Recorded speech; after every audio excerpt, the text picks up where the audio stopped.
Ninth class, let us see question number 1 of exercise 1.5, and what is asked, he is asking us to classify whether it is a rational or irrational number.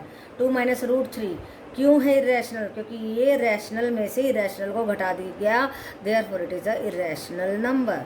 Right बेटा. Second, 3 plus root 23 minus root 23 से root 23 cut and we are getting 3 which is a rational number or the form p by q where q is not equal to 0. Third part देखिए, 2 by 7, 2 root 7 by 7 root 7, 7 root से 7 root cut and we are getting 2 by 7 which is of the form p by q where q is not equal to 0 and p and q are integers, therefore it is a rational number. Next fourth part, 1 by root 2 आप rationalise कर देंगे तो भी this is the division of an irrational number by rational number, and if you are writing like that 1 by root 2 1 is being divided by an irrational number, therefore it is an irrational number. Okay बेटा. Fifth part देखिए, 2 पाई. अब आपको पता ही है कि पाई क्या है, इरेशनल नंबर है, and when we are multiplying 2 by an irrational number then we are also getting an irrational number. Okay बेटा. तो आप इजीली क्लासीफाई कर सकते हैं जब दो रैशनल और इरेशनल सब्ट्रैक्ट हो रहे हैं तो इरेशनल मिल रहा है, और जब हमारा डिवाइड हो रहे हैं तो इरेशनल मिल रहा है, मल्टीप्लाई हो रहे हैं तो इरेशनल मिल रहा है. लेकिन जहाँ पे ये रेडिकल ख़त्म हो जाता है और रैशनल नंबर बच जाता है, फिर हमारा real number in the form of rational. Okay बेटा. So it's very easy to classify for you whether it is a rational or irrational number. Okay.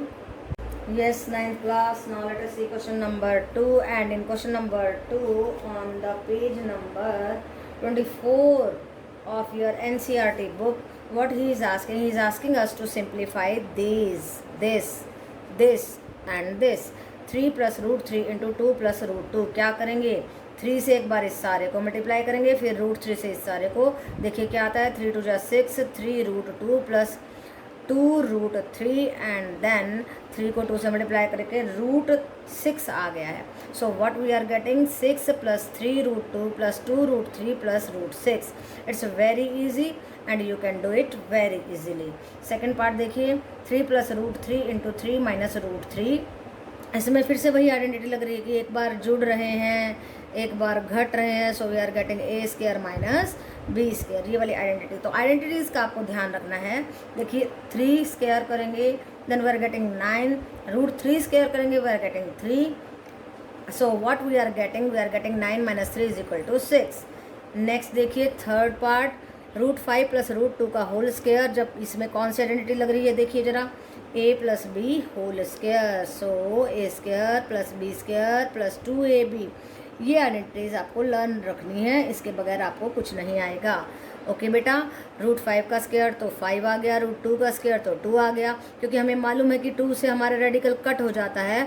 So 2 root 5 into root 2. So we are getting 7 plus 2 root 10. 5 को हमने कर दिया 2 से multiply. So this is our answer. Next fourth part देखिए, फिर से वही बात हो रही है, root 5 minus root 2 into root 5 plus root 2. What is being done here? एक बार जुड़ रहे हैं, एक बार घट रहे हैं. So we are using this identity, root 5 square minus root 2 square. So we are getting 5 minus 2. 2 power से हमारा रेडिकल कैंसिल हो रहा है. So what is the answer? Answer is 3. So these were very easy questions and you can get these questions in exam of the marks 1 and 2. ऐसे तो 1 में आ सकते हैं बड़े आराम से, ये 2 में आ सकते हैं. ओके बेटा. सो you can do them very properly if the identities are clear to you. Okay. Yes, 9th class. Let us see question number 3rd and on page number 24 of your NCERT book. Okay बेटा. सो जब NCERT clear होगी तभी तो आप आगे कुछ और books कर पाएंगे और आप मॉडल टेस्ट पेपर्स कर पाएंगे, जिससे आपको काफ़ी सारी प्रैक्टिस हो जाएगी मैथ की. तो देखिए क्वेश्चन नंबर 3 में क्या कहता है, recall pi is defined as the ratio of CF and diameter. Pi क्या होता है? सरकमफ्रेंस बाय डायमीटर होता है ना. पाई देखिए कैसे होता है, 2 पाई r बाय, जब 2r करेंगे तो ये कट हो जाएंगे, बच जाएगा पाई. राइट बेटा.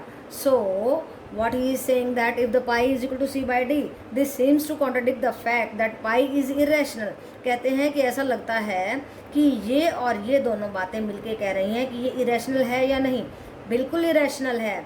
तो हम अपनी बात को कैसे बताएंगे? देखो यहाँ पर पाई आ रहा है, पाई यहाँ पर, पाई का हमें मालूम है कि इरेशनल होता है. तो ये pi when irrational is divided by rational then it becomes a irrational number, and pi irrational है. पाई इनका रिजल्ट है, या तो इसको इरेशनल होना पड़ेगा या इसको इरेशनल होना पड़ेगा. So there is nothing to be contradicted कि ये पाई इरेशनल है. पाई इरेशनल है, क्यों है?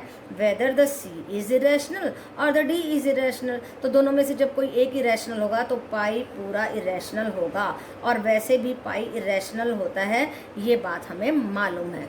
ओके बेटा. Yes, 9th class, let us see question number 5 on the page number 24 of your NCERT book, and this is of the exercise 1.5. देखिए क्या कहता है, rationalize the denominator by the of the following. तो इसका और इन सब का हमने डिनोमिनेटर को रैशनलाइज करना है. तो जो नीचे वाला होता है अगर सिंगल है तो ऊपर नीचे उसी से मल्टीप्लाई कर दीजिए and you will get it rationalised. देखिए क्या आएगा, √7 से ऊपर नीचे हमने मल्टीप्लाई कर दिया, सो वी आर गेटिंग √7. दो रूट मिलके एक बन जाता है, क्योंकि ये हाफ पावर होती है, हाफ 1 पावर बन जाती है. ओके बेटा, so we have got it.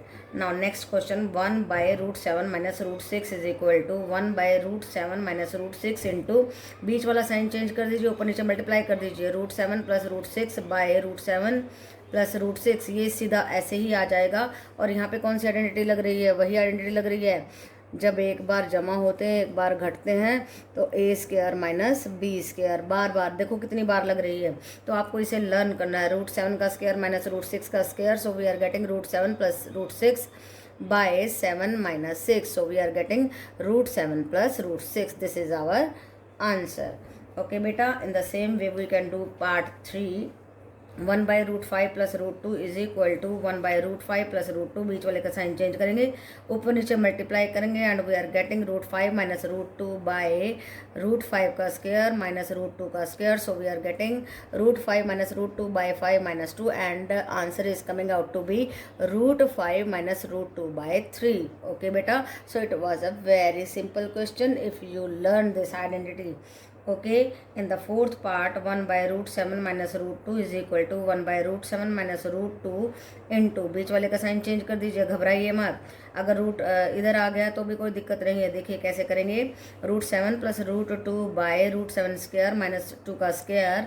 So we are getting √7 + 2 /7 - 4. देखो 2 2 4, भूलना नहीं है, इसको 2 नहीं लिखना है.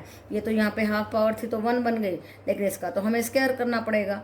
ओके बेटा, so we are getting √7 + 2 /3. So this is our answer. Okay beta, so these type of the questions are very easy and you can do them very properly. Okay beta. Yes, 9th class, now let us learn how to represent 3.5 on the number line. कोई भी radical के नीचे अगर point आ जाता है तो हम उसे किस तरीके से नंबर लाइन पे रिप्रेजेंट करने वाले हैं. So see the example on the page number 20 of your NCERT book. और क्या कहता है कि 3.5 को नंबर लाइन पे रिप्रेजेंट कीजिए. तो सबसे पहले आपने क्या करना है, AB लेना है. क्या लेना है? AB 3.5 सेंटीमीटर ले लीजिए. ओके बेटा, then you have to extend 1 centimetre. यहाँ से BC को आपने लेना है 1 सेंटीमीटर. ओके, देन AC का आपने करना है, AC का क्या करना है? सेमी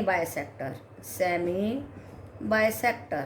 ओके बेटा, सो आफ्टर डूइंग इट कैसे करेंगे, आधे से ज़्यादा कंपास खोलना है, इधर इधर करेंगे एंड देन इसको कट करेंगे और इसको ज्वाइन करेंगे, इसका मिड पॉइंट निकालेंगे और इस मिड पॉइंट को आपको रेडियस मानते हुए, रेडियस किसको लेना है? This was AB and this is O. AO as radius हमें क्या करना है? We have to draw a semi circle. देखिए जैसे मैंने ये बनाया हुआ है, यहाँ पे रखना है एंड इस तरीके से आपको सेमी सर्कल बनाना है. Then you have to join what? You have to join BD. B से लेके D जहाँ पे टच करता है वहाँ तक आपको ज्वाइन करना है. लिख लीजिए जॉइन बी डी। उसके बाद आपको क्या करना है, you have to take B D as the radius and BD as radius. Yes, radius again. Draw an arc. Draw an arc. कौन सी आर्क? DE। कौन सी लगाएंगे? DE लगाएंगे। और ये देखिए ऐसे लगाएंगे DE आर्क, और जहाँ पर भी E ये आ रहा है एट द पॉइंट E क्या आ गया हमारा? root 3.5. So we have represented root 3.5 on the number line. Okay बेटा, it must be clear to you। और ऐसा आपके एग्जाम में पूछा जा सकता है कि represent 3.5 under the root on the number line. तो आप सोच में नहीं पड़ेंगे, आपको ये सारा प्रोसेस करना है and you can do it very easily. क्या करेंगे? 3.5 लेंगे, एक्सटेंड करेंगे और इसका आप सेमी बाइसेक्टर करके इसका मिड पॉइंट लोकेट करेंगे। मिड पॉइंट से आपको इतना रेडियस लेकर के यहाँ पे कंपास रख के सेमी बाइसेक्टर करना है, इसका सेमी सर्कल बनाना है। और फिर सेमी सर्कल बनाने के बाद में जहाँ पर बी पॉइंट था वहाँ से इसको ज्वाइन करना है। Then you have to take this much of the length. Compass को यहाँ पे रखेंगे, एक आर्क लगाएंगे, जहाँ पे भी ये आर्क इस लाइन को टच कर रही है that will be our root 3.5। Okay बेटा। Yes, 9th class, let us see question number 4 of your NCERT book on the page number 24 of exercise 1.5। और क्या पूछा है? he is asking us to locate 9.3 under the root on the number line। तो वैसे ही represent करना है जैसे हमने एग्जाम्पल में किया था। ओके बेटा। सो सबसे पहले क्या करेंगे? 9.3 लेंथ लेंगे and then we have to extend that 1 centimetre extend कर देंगे यहाँ पर। Okay, then again we have to take the semi bisector of AC। आधे से ज़्यादा खोल के इस तरीके से आर्क कट करेंगे। We will have the mid point of AC and AC का मिड पॉइंट लेने के बाद एज द AC को हमने क्या लेना है? AO को लेना है radius and then we will have a semi circle draw करने के बाद वी विल join BD।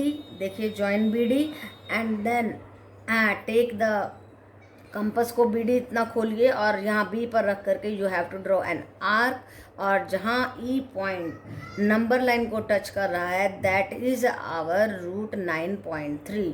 बिल्कुल पिछले एग्जाम्पल की तरह है, कुछ भी नहीं करना है, वैसे ही आपको डिस्टेंस लेनी है जितनी भी दी गई है आपको रूट के नीचे। 9.3 लीजिए, एक्सटेंड कर दीजिए, फिर इसको जो है इस लाइन को आपने सेमी बाइसेक्टर लेना है और फिर क्या करना है? AO को रेडियस लेकर के ये सेमी सर्कल लगाना है, इसको ज्वाइन करना है, इतना रेडियस लेकर के यहाँ पे आर्क लगानी है and you are going to get root 9.3। It's very very easy and it is important also. Exam में आपसे पूछा जा सकता है। ओके बेटा।